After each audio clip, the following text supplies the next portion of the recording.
O Mundo na Guaíba. Apresentação e produção, Jurandir Soares.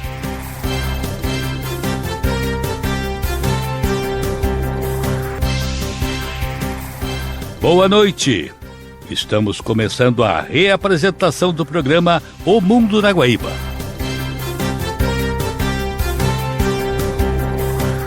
Este programa tem o apoio de Cindy Lojas Porto Alegre, Padaria e Confeitaria Roma e Instituto Unimed RS. Certificado digital com o menor preço do mercado é no Cindy Lojas Porto Alegre. Aproveite vantagens e descontos exclusivos para associados. Cindy Lojas Porto Alegre. Padaria e Confeitaria Roma, Andrada 797. Do café da manhã ao lanche da noite, passando pelo almoço caseiro e uma variedade de doces e salgados. Tudo com melhor sabor, qualidade e esmero no preparo. Reservas e pedidos pelo telefone 51 99391 4421. Padaria e Confeitaria Roma, na Andradas 797. Há 18 anos, o Instituto Unimed RS transforma realidades, promovendo projetos sociais em todo o estado.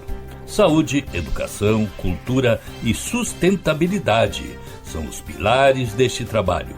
E você também pode fazer parte dessa mudança.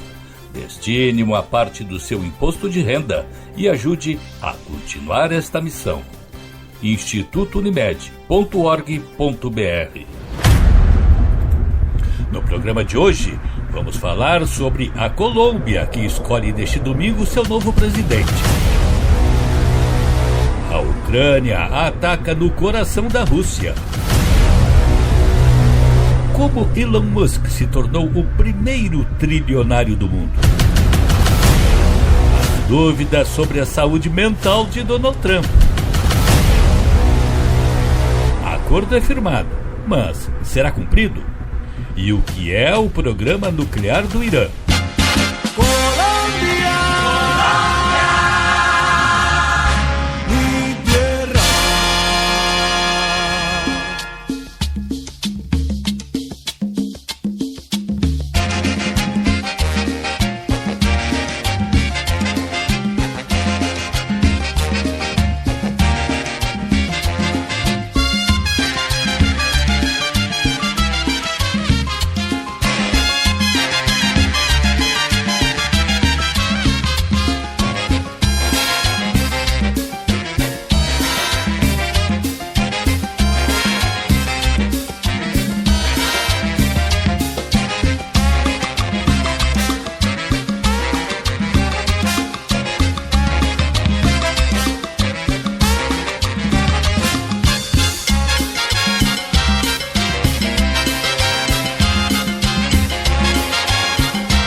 Colombia, te hiciste grande con el furor de tu gloria.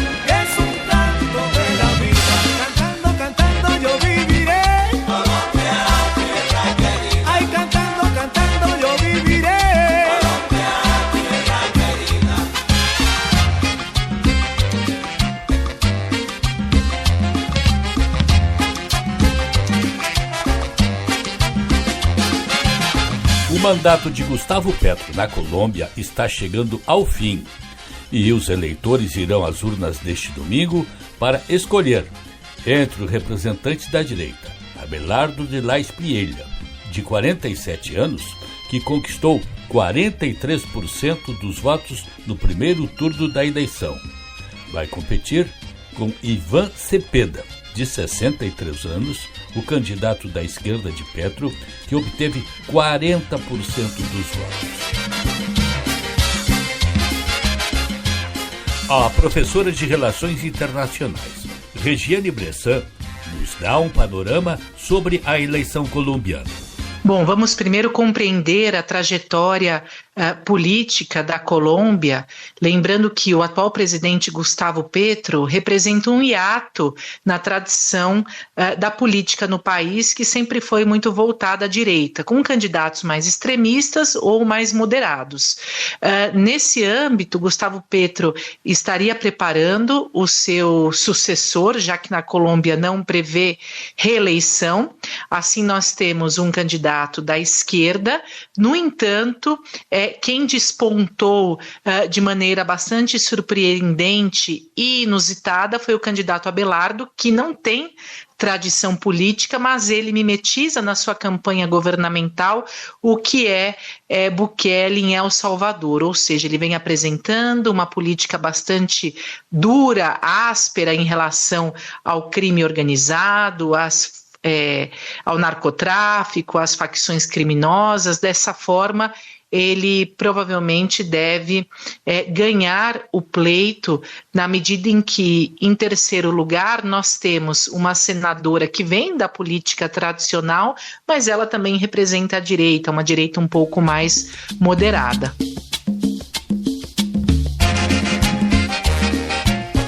Para a professora Regiane, esta polarização não é uma exclusividade da Colômbia.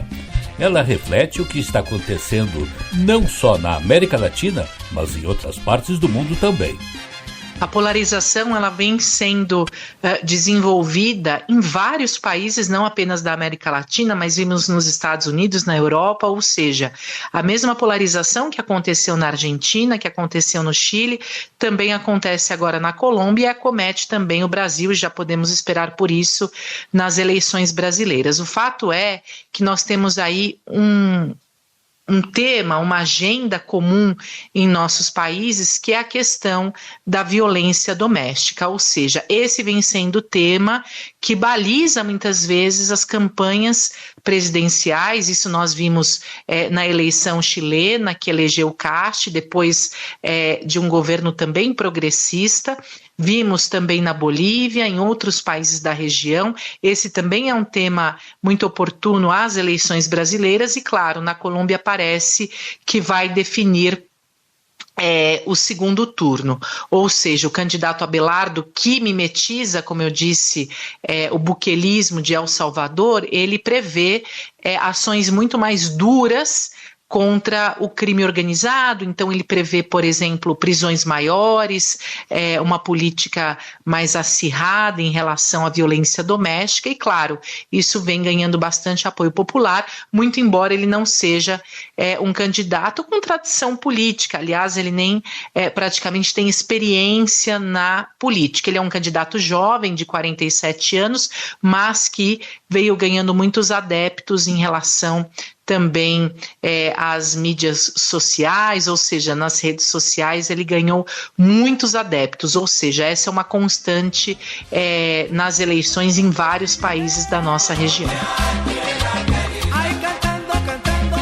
Professora Regiane Bressan, especialista em relações internacionais. O fato é que a Colômbia enfrenta hoje um grave déficit fiscal e forte polarização, aprofundada por conflitos armados históricos e uma recente onda de imigração. A eleição opõe o continuismo das reformas estruturais do governo de Gustavo Petro, representado por Iván Cepeda, e as propostas liberais de corte de gastos estatais e a reativação da exploração do petróleo, defendidas por de la Espriella. Há uma forte fragmentação legislativa e resistência das oligarquias tradicionais, limitando a margem de manobra para a implementação de grandes agendas. Além disso, o país lida com a persistência de grupos guerrilheiros, facções criminosas e o expressivo peso financeiro do narcotráfico, que representa mais de 4% do PIB. E a propósito de PIB, após forte expansão recente que surpreendeu positivamente, impulsionada por consumo interno e valorização de commodities, o país lida com a queda de arrecadação do setor dos hidrocarbonetos. O controle da inflação e o déficit fiscal figuram entre os maiores desafios macroeconômicos. O déficit é apontado como um dos maiores da América Latina. Apesar de políticas de valorização do salário mínimo e queda da pobreza, o encarecimento de tarifas, o descontentamento corporativo e a busca por oportunidades fizeram mais de 1 milhão de cidadãos deixarem o país nos últimos 3 anos. Isto de acordo com reportagem publicada pela BBC. Assim que é sob esse prisma que se desenvolverão as eleições deste domingo na Colômbia.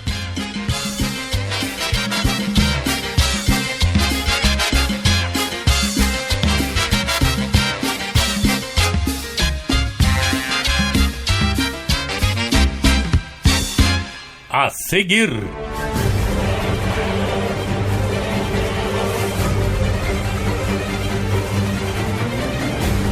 Ucrânia ataca Moscou, que teve que fechar aeroportos.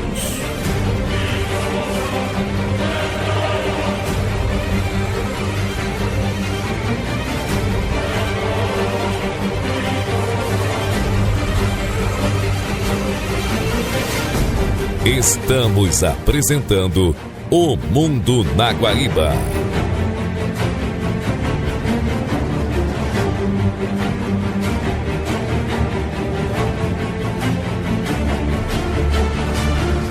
A Ucrânia fez nesta quinta-feira o maior ataque com drones dos últimos 2 anos contra Moscou, o que provocou incêndios na capital da Rússia, em suas imediações, e interrompeu as operações dos principais aeroportos, com centenas de voos cancelados. Vários drones atingiram uma importante refinaria da capital russa, no que o prefeito Sergei Sobyanin definiu como um ataque em larga escala.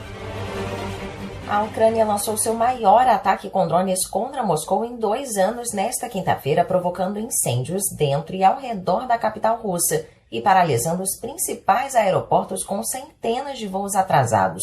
Vários drones atingiram uma importante refinaria de Moscou. O ataque é o maior contra Moscou em pelo menos 2 anos, de acordo com a agência de notícias estatal russa TASS. Nas redes sociais, o presidente da Ucrânia, Volodymyr Zelensky, disse que o ataque à refinaria é uma resposta totalmente justificada aos ataques russos. Para que a Rússia sinta que não faz sentido travar uma guerra, o mais importante é que o povo russo comece a perceber que, francamente, é apenas um homem, Putin, quem está travando esta guerra, enquanto o povo é quem paga o preço. E é por isso que, na minha opinião, todos nós precisamos pressionar Putin. Cada ucraniano precisa exercer pressão e é hora de europeus, americanos e russos despertarem para a realidade. Zelensky ainda adotou um tom ameaçador, dizendo que se a Ucrânia queima, a Rússia vai queimar também. Os ataques coincidem com o encontro do presidente Vladimir Putin com líderes do Sudeste Asiático na cidade de Kazan, a cerca de 700 quilômetros da capital russa. Esta é também a 2ª vez neste mês que Kiev lança um grande ataque durante um evento internacional realizado na Rússia. No início de junho, um drone atingiu a região de São Petersburgo, coincidindo com um importante fórum econômico. Na terça-feira, outro ataque ucraniano contra aeronaves não tripuladas contra a mesma refinaria MNPZ, responsável por mais de 1/3 das necessidades de combustível da capital russa, já havia provocado incêndio e danos. A nova ofensiva é a maior contra Moscou em pelo menos 2 anos, segundo a agência estatal russa TASS. A ação coincide com a reunião de Putin com líderes da ASEAN, Associação de Nações do Sudeste Asiático, e Kazan, a quase 700 quilômetros a leste de Moscou. O presidente não fez qualquer menção ao ataque no discurso de abertura do evento. Foi a segunda vez neste mês que Kiev executou um grande ataque durante um evento internacional organizado pela Rússia. No início de junho, as forças ucranianas atingiram a região de São Petersburgo durante um fórum econômico. O ataque ucraniano com drones forçou o fechamento dos aeroportos de Moscou por algumas horas e provocou o atraso de centenas de voos. O aeroporto mais importante da capital, Sheremetyevo, anunciou que precisou transferir passageiros para locais seguros durante o ataque. Enfim, o que a Ucrânia está procurando com esses ataques é fazer a população de Moscou sentir na pele o que é a guerra que Vladimir Putin está travando.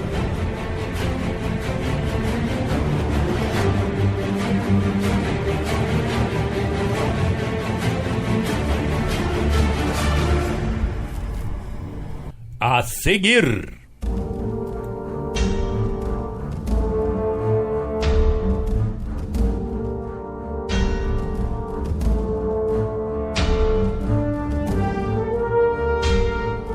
como Elon Musk se tornou o primeiro trilionário do mundo.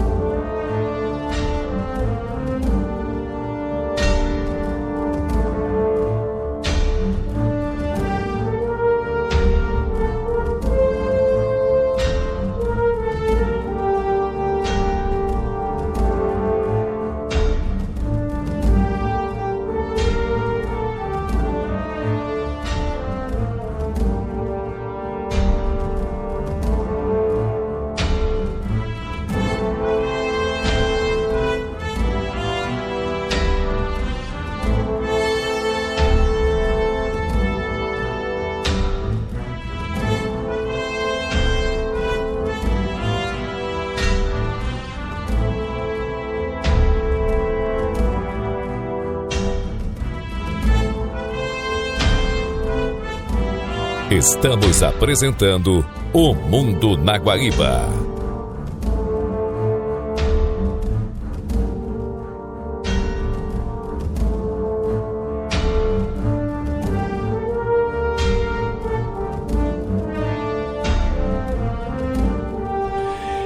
Elon Musk se tornou o primeiro trilionário da história da humanidade.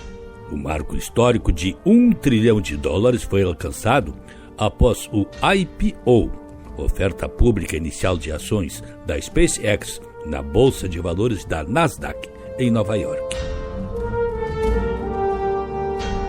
O patrimônio do empresário sul-africano é impulsionado por suas participações acionárias em grandes empresas de tecnologia e inovação, dentre elas a SpaceX e a Tesla.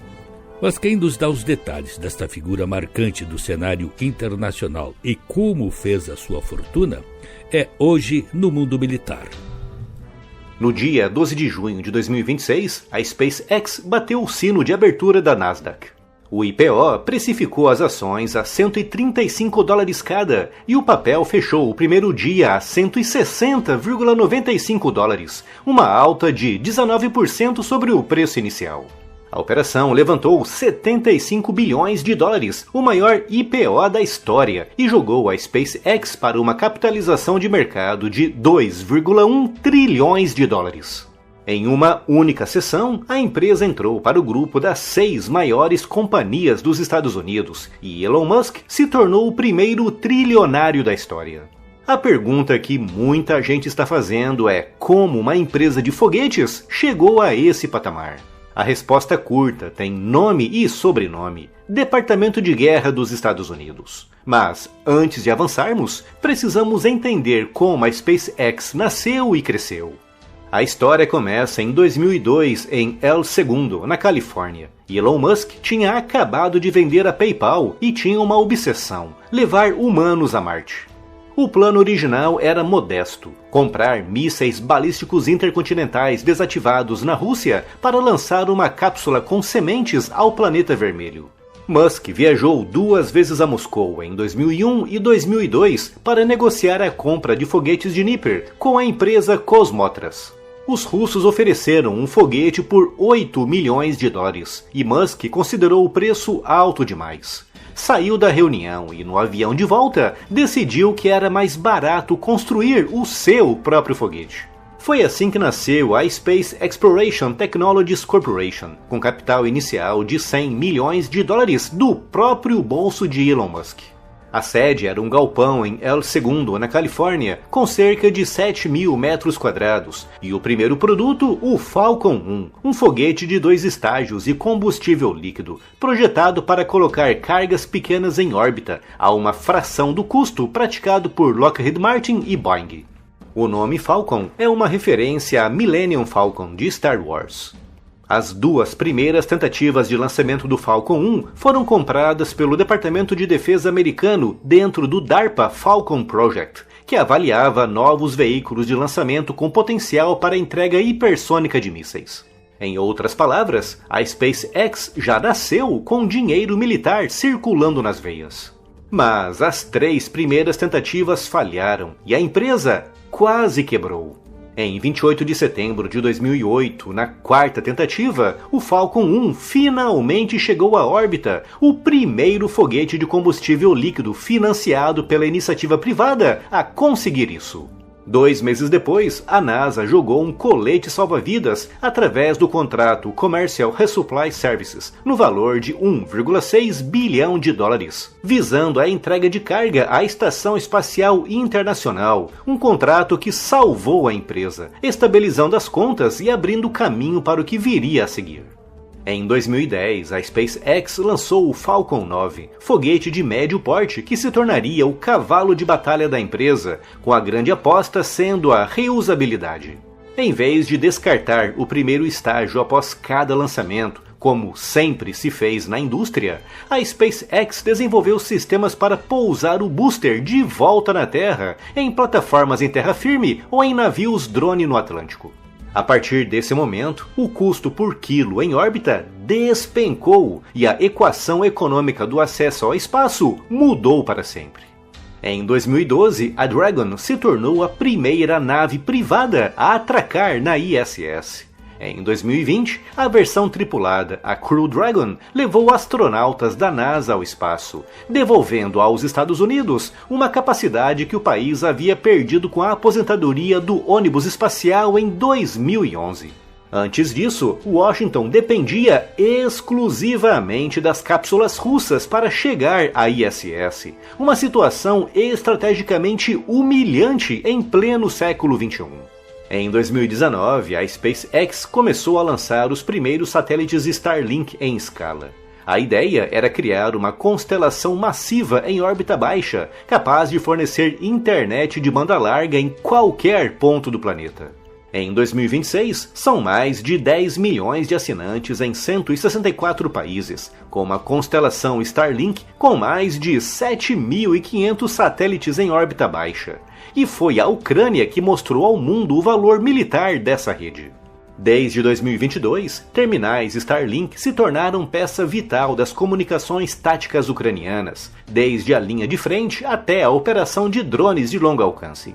A capacidade de manter comunicações criptografadas e móveis em uma zona de guerra ativa, com guerra eletrônica russa pesada operando o tempo todo, transformou a percepção do Pentágono, com aquilo deixando de ser um produto comercial e virando, na prática, infraestrutura de defesa, testada e comprovada em batalha.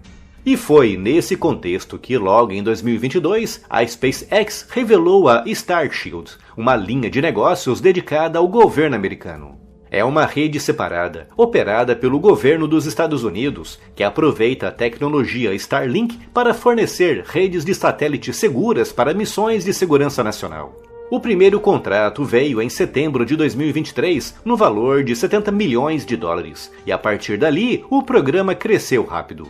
Pouco tempo depois, a SpaceX fechou um contrato secreto com o Escritório Nacional de Reconhecimento, a NRO, no valor estimado de quase 2 bilhões de dólares. Ou seja, a SpaceX deixou de ser apenas um fornecedor de transporte para o espaço e passou a fabricar e operar parte do Sistema Nacional de Vigilância dos Estados Unidos. O programa National Security Space Launch é a porta de entrada do Pentágono para colocar satélites militares em órbita. Em 2025, a Força Espacial dividiu a fatia mais valiosa do NSSL Phase 3 Lane 2 e a SpaceX ficou com a parte mais gorda. A previsão era de 5,9 bilhões de dólares em contratos com a SpaceX com 28 missões, a fatia mais lucrativa do programa. Em outubro de 2025, dos 7 contratos individuais no âmbito desse programa, a Força Espacial concedeu 5 para a SpaceX. Hoje, quando o Pentágono precisa colocar um satélite crítico no espaço, na esmagadora maioria das vezes, ele voa em um Falcon 9 ou em um Falcon Heavy. Em 26 de maio de 2026, semanas antes do IPO, veio outro contrato decisivo. A Força Espacial confirmou um contrato de 2,3 bilhões de dólares com a SpaceX para construir o Space Data Network Backbone, um sistema militar de comunicações por satélite de próxima geração baseado na plataforma Starshield. A ideia é criar uma espinha dorsal de comunicações para o conceito de guerra do Pentágono chamado CJA-DC-2. Qualquer sensor militar americano, seja um caça F-35, um navio da Marinha, um satélite de vigilância ou um soldado em terra, será capaz de trocar dados em tempo real através dessa rede que a SpaceX construirá e lançará ao espaço. E então veio o programa que pode redefinir tudo, o Golden Dome. Anunciado por Donald Trump por ordem executiva na primeira semana do seu segundo mandato, é uma proposta de escudo antimíssil em múltiplas camadas para o território americano, com sensores terrestres, navais, aéreos e espaciais, somados a interceptadores espaciais capazes de destruir mísseis balísticos ainda fora da atmosfera. Em 24 de abril, a Force Systems Command informou que 12 empresas receberam 20 contratos, somando 3,2 bilhões de dólares. Entre as escolhidas estão SpaceX, Lockheed Martin, Anduril, General Dynamics, Northrop Grumman e Raytheon, com a SpaceX ficando, mais uma vez, com a fatia mais gorda dos contratos. A SpaceX também participa do consórcio que desenvolve o software operacional do Golden Dome, ao lado de Palantir e Anduril. O custo de construção do Golden Dome é estimado em mais de 1 trilhão de dólares ao longo da próxima década, e estima-se que uma parte significativa desse dinheiro irá, obviamente, para a SpaceX. Sobre o IPO Record, os investidores não estão pagando 2 trilhões de dólares pela promessa de Marte, estão pagando pelo posicionamento estratégico. A SpaceX se transformou em algo parecido com o que a Lockheed Martin e a Boeing foram durante a Guerra Fria, fornecedora indispensável da arquitetura militar americana, com a diferença de que opera infraestrutura 100% própria em órbita. A SpaceX nasceu como uma aposta improvável para baratear o acesso ao espaço. Quase foi à falência. Mas agora, em 2026, é peça central da gigantesca máquina de guerra que o Pentágono está construindo no espaço, com a sua valorização de 2 trilhões de dólares, refletindo justamente isso.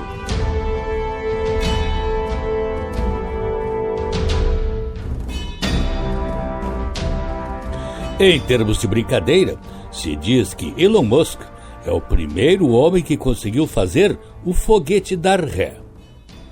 Porém, de forma séria, é preciso dizer que a sua capacidade parece não encontrar paralelos por esse mundo afora, a ponto de tornar-se o primeiro trilionário do mundo.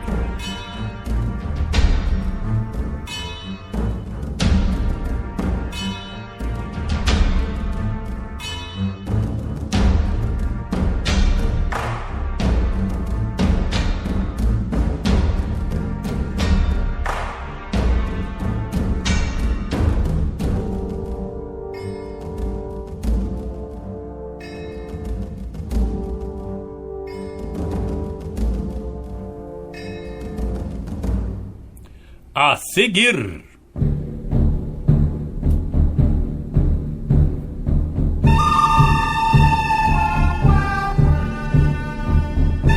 As dúvidas sobre a saúde mental de Trump.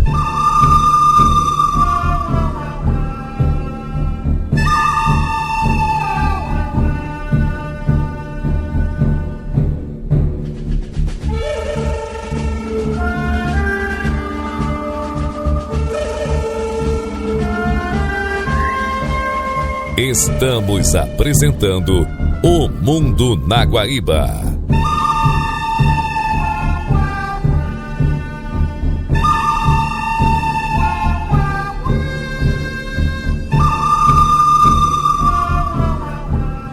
É nossa opinião profissional, baseada em avaliações anteriores e contínuas, que o estado mental de Donald Trump se deteriorou ainda mais desde nossa declaração de 2024.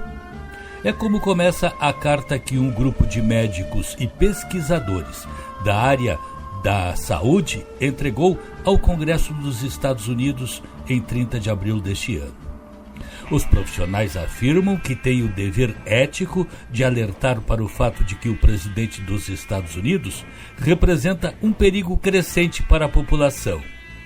O documento foi assinado por psiquiatras, neurologistas, psicólogos e especialistas em saúde pública e mental, ligados a universidades prestigiadas como Harvard, Columbia e George Washington.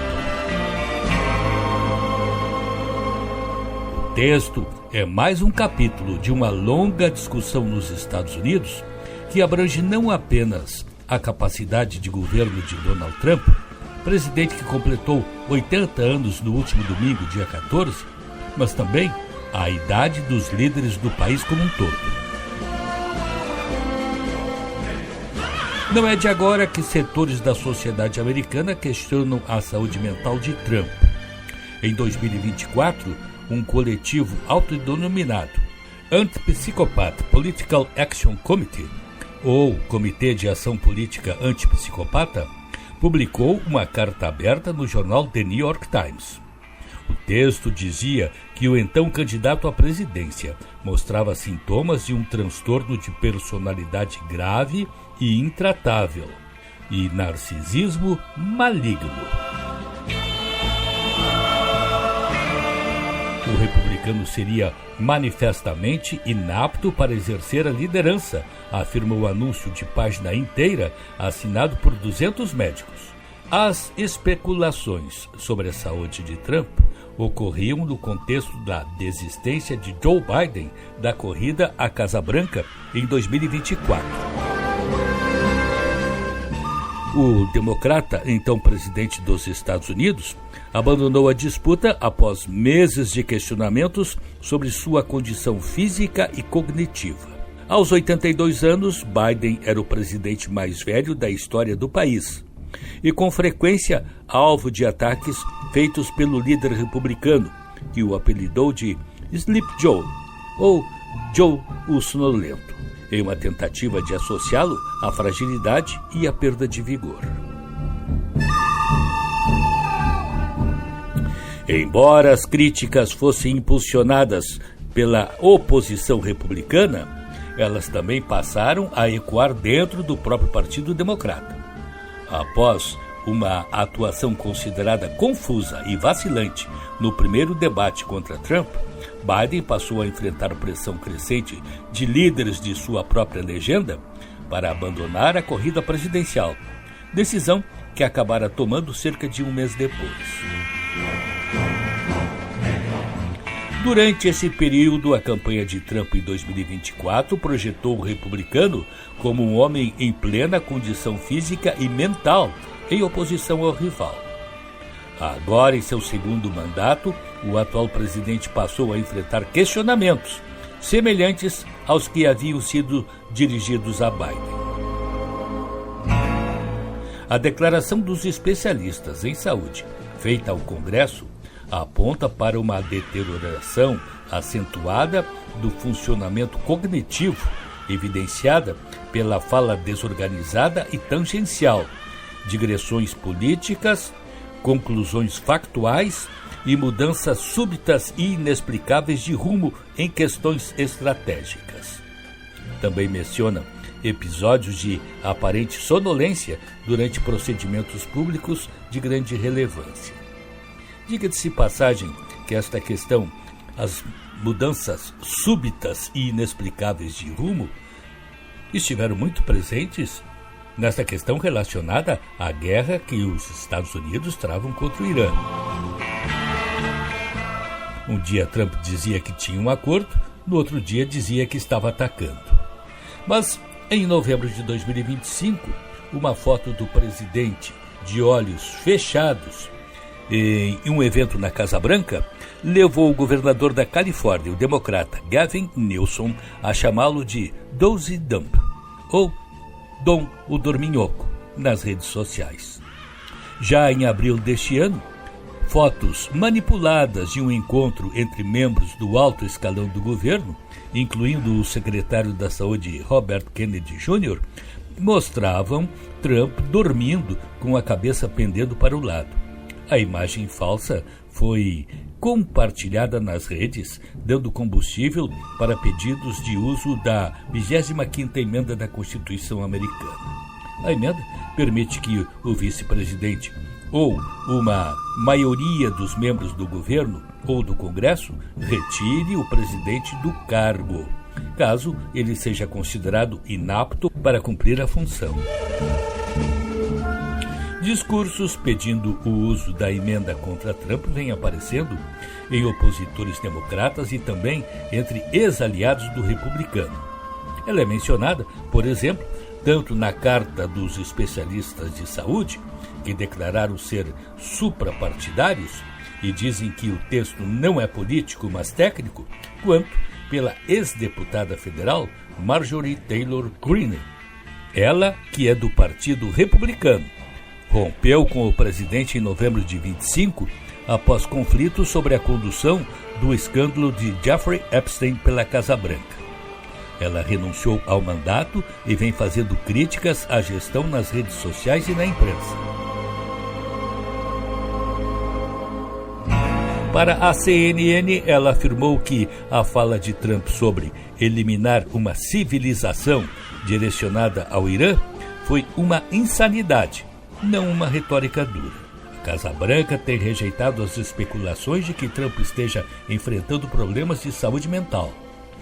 Em relação às imagens que circulam nas redes sociais, mostrando o presidente de olhos fechados, aparentemente cochilando em eventos públicos, o governo afirma que as fotografias foram feitas no instante em que ele piscava.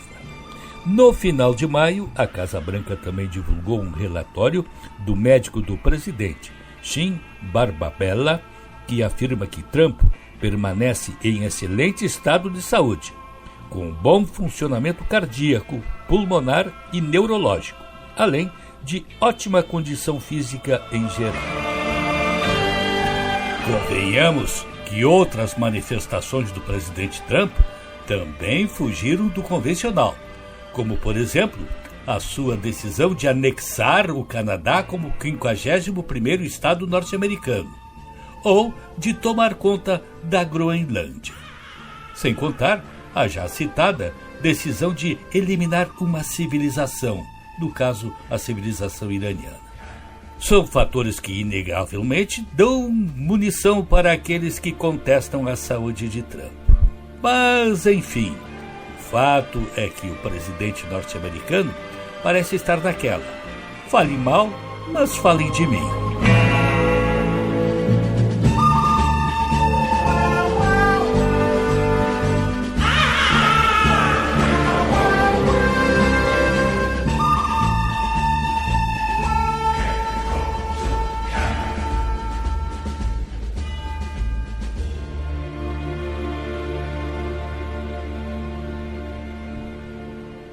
A seguir,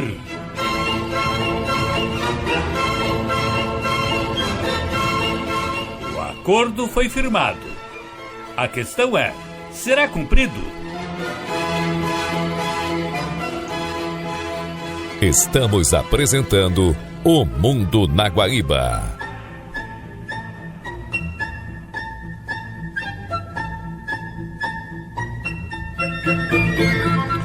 Depois de muitas idas e vindas, nesta quinta-feira foi anunciado que Estados Unidos e Irã chegavam a um acordo para pôr fim à Guerra do Golfo Pérsico. O acordo com a República Islâmica do Irã já está concluído. Parabéns a todos, escreveu Donald Trump na plataforma Truth Social, pouco depois de o mediador do Paquistão afirmar que ambas as partes haviam alcançado um consenso. O presidente americano ainda acrescentou que autorizava plenamente a abertura sem cobrança de pedágio do Estreito de Hormuz e o levantamento imediato do bloqueio naval dos Estados Unidos. Pouco depois, o Irã confirmou o acordo de paz. O vice-ministro iraniano das Relações Exteriores, Kazem Garibabadi, declarou que a negociação colocava um fim imediato à guerra. Em discurso na televisão estatal, o diplomata ressaltou que Teherã saiu vencedora da guerra, desencadeada por Israel e pelos Estados Unidos. Teherã exigiu desde o princípio que qualquer acordo incluísse o Líbano, onde Israel conduz uma campanha contra o Hezbollah. A guerra começou no fim de fevereiro, com ataques dos Estados Unidos e de Israel contra o Irã. Teherã respondeu com ataques contra Israel e aliados na região, e na prática bloqueou o tráfego marítimo pelo Estreito de Hormuz, uma rota vital para o abastecimento global de petróleo e gás natural. Os Estados Unidos responderam com um bloqueio do tráfego em todos os portos iranianos.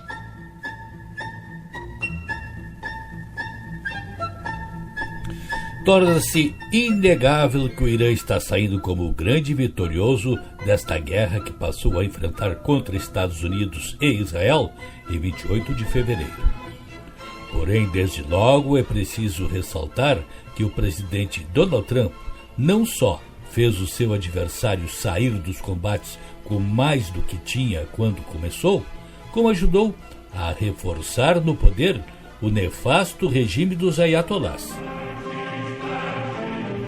O fim da guerra, ou cessar-fogo, como queiram chamar, mediado pelo Paquistão, deixa ainda obstáculos a serem superados.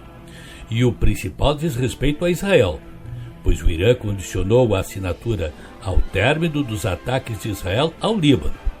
E esses ataques se dão pela determinação israelense em acabar com o Hezbollah, movimento apoiado pelo Irã estabelecido em terras libanesas. Aliás, o ministro da Defesa de Israel, Israel Katz, anunciou que Israel não vai retirar suas tropas nem do Líbano, nem de Gaza e nem da Síria. Porém, no que toca a Estados Unidos e Irã, diante dos ganhos do regime, está o fato de ter aumentado seu apoio interno, pois mesmo setores que antes eram contra resolveram apoiá-lo diante da agressão externa. Então, este que era um dos objetivos dos Estados Unidos e de Israel ao iniciar a guerra, mudar o regime no Irã, não aconteceu. Tampouco o sistema de mísseis do país que pretendiam destruir foi inviabilizado. Para comprovar sua eficiência, Teherã chegou a atingir uma base americana no Pacífico a 4.000 quilômetros de distância. Já o principal fator da guerra, que era a destruição do programa nuclear iraniano, também não se alterou. Será passível de uma discussão ao longo dos próximos 60 dias. E o Irã ainda conquistou algo mais. Colocou nas negociações a liberação de fundos de investimentos que tem no exterior, avaliados em princípio em torno de 25 bilhões de dólares. Ainda tem outro aspecto que não era contemplado antes da guerra, o bloqueio do Estreito de Hormuz. Parece incrível, mas os serviços de inteligência de Trump não detectaram esta possibilidade. Ou se detectaram, Trump não lhes deu importância. Esta imprevisibilidade tem causado enormes prejuízos para os Estados Unidos e, por extensão, ao governo de Trump, assim como causa também problemas enormes para a maior parte do mundo. Os Estados Unidos dizem que o Irã não vai cobrar pedágio para a passagem pelo estreito. Porém, o governo iraniano diz que vai cobrar taxas de serviços, seguro para navios, questões ambientais e outros custos mais. Apesar de toda a badalação em torno do acordo, Israel ainda pode ser o pomo da discórdia se continuar com seus ataques no Líbano. Neste ponto, Netanyahu está sendo injusto com quem lhe deu apoio, Donald Trump. Porém, a ação do Estado de Israel merece uma análise especial a partir do começo da guerra. Há muito que Israel pretendia atacar o Irã para acabar com o seu programa nuclear. Afinal, a ameaça à sua sobrevivência está explícita nas declarações dos ayatolás desde que assumiram o poder em 1979. Exterminar o Estado judeu. Daí ser natural o fato de o país buscar apoio dos Estados Unidos para a tarefa de acabar com o programa nuclear iraniano. Aliás, o primeiro-ministro Benjamin Netanyahu foi enfático ao dizer que com o ataque foi evitada a destruição da população israelense. E a propósito da cláusula estabelecida pelo Irã de que se Israel voltar a atacar no Líbano, o acordo será desfeito, é preciso ressaltar os ganhos que o Irã teve no presente acordo. O que pode fazer ele repensar esta determinação em abandonar o acordo no caso de um ataque de Israel ao Líbano. Além de todos os aspectos ressaltados ao longo dessa matéria, ainda precisa ser destacado o fato de que, ao sacramentarem o documento, foi informado que os Estados Unidos e alguns parceiros vão destinar um fundo para a reconstrução do Irã, cujo montante chega a 300 bilhões de dólares.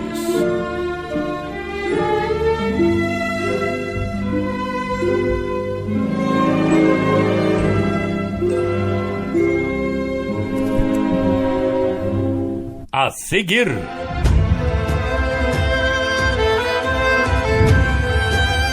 o potencial atômico do Irã.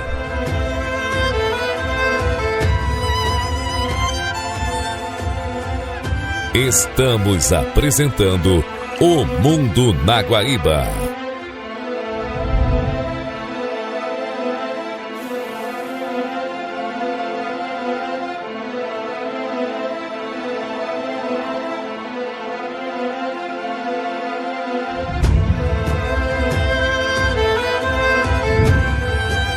A principal razão do ataque por parte de Israel e Estados Unidos ao Irã era o programa nuclear da nação islâmica.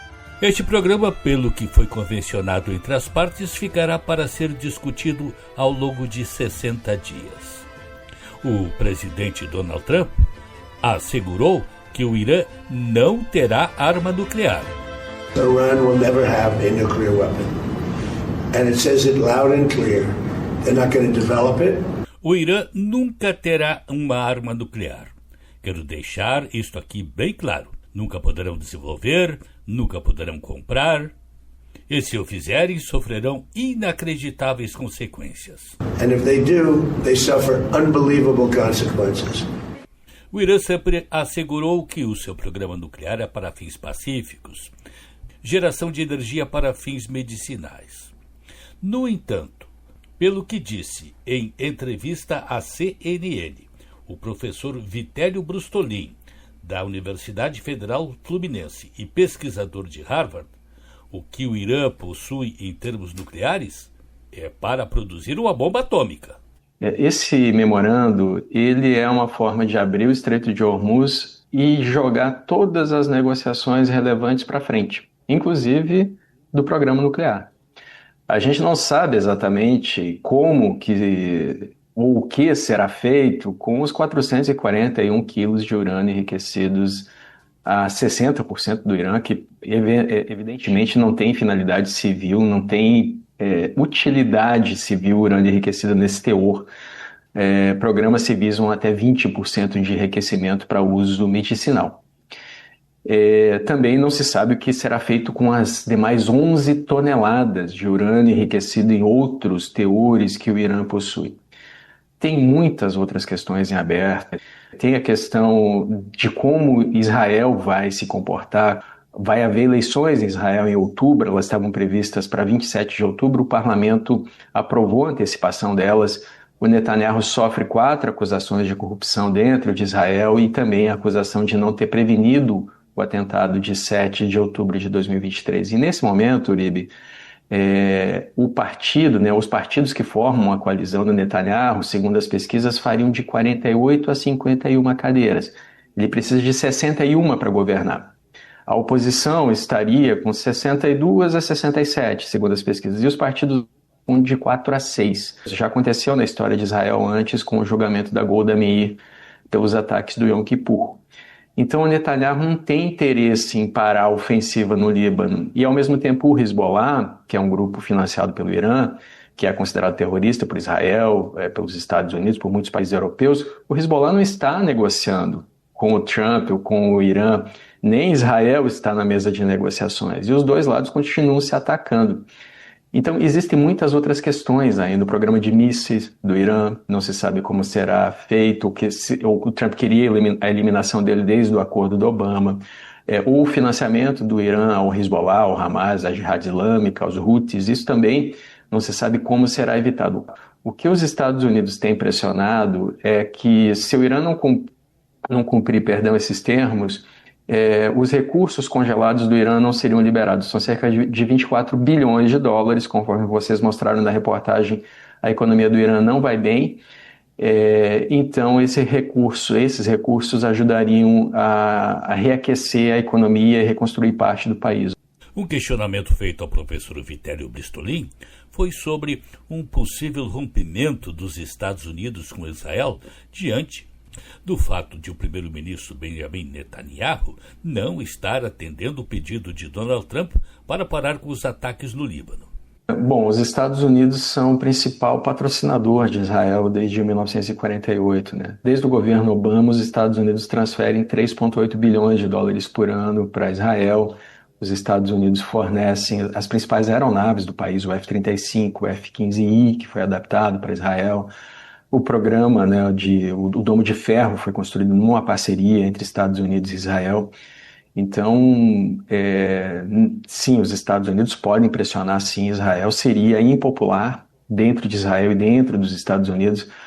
Nesse momento, o Netanyahu pensa mais nele do que no Estado de Israel. E há tempos essa crítica é feita, justamente porque, conforme o próprio Trump afirmou, você lembrou, o Trump disse para o Netanyahu que o Netanyahu estaria preso se não fosse pelo Trump. O Trump disse isso abertamente em entrevistas. Ele afirmou, inclusive, que chamou o Netanyahu de louco. Então, é uma situação muito complicada porque afeta uma parceria histórica dos dois países que não é do interesse do Estado de Israel que essa parceria seja rompida. E, do ponto de vista dos Estados Unidos, Israel é uma base dos Estados Unidos naquela região. Inclusive, já foi chamado de um grande porta-aviões imóvel, ali no Oriente Médio, como se fosse um porta-aviões dos Estados Unidos. Então, é muito ruim que a relação dos dois presidentes acabe prejudicando os dois estados. Inquestionavelmente, Israel sempre foi a base fundamental dos Estados Unidos no Oriente Médio. Porém, nos últimos anos, os norte-americanos ampliaram essa área de atuação e hoje, como tem se visto, possuem bases militares nos mais diversos países do Golfo Pérsico. Porém, há a questão fundamental, que é tema dessa matéria. O programa nuclear iraniano, como se observa, está muito adiantado e as conversações para resolvê-lo muito atrasadas. E é muito difícil que nesse período de 60 dias se chegue a um consenso sobre o mesmo. Vale ressaltar ainda que esse tema já foi objeto de um acordo, firmado durante o governo Obama, entre a nação persa, com os Estados Unidos e mais a China, a Rússia, Reino Unido, França e Alemanha. Ou seja, os 5 países membros permanentes do Conselho de Segurança da ONU e mais a maior potência econômica da Europa. Quando assumiu o seu primeiro mandato, Trump rompeu o acordo, porque foi constatado pelos integrantes da Agência Internacional de Energia Atômica, o órgão da ONU que fiscalizava o cumprimento do que for acertado, constatado que os limites estabelecidos para fins pacíficos não vinham sendo respeitados, e o encaminhamento era em direção à bomba atômica. Com este precedente, é de se perguntar se haverá confiança em alguma negociação futura que impeça o avanço nuclear iraniano.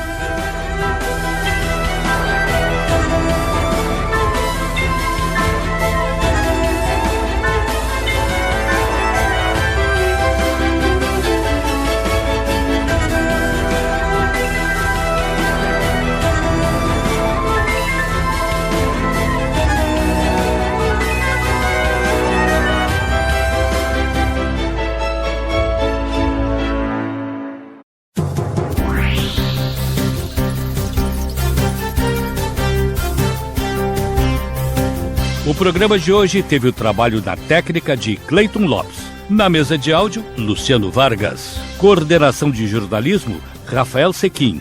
E direção-geral, Claudinei Girotti.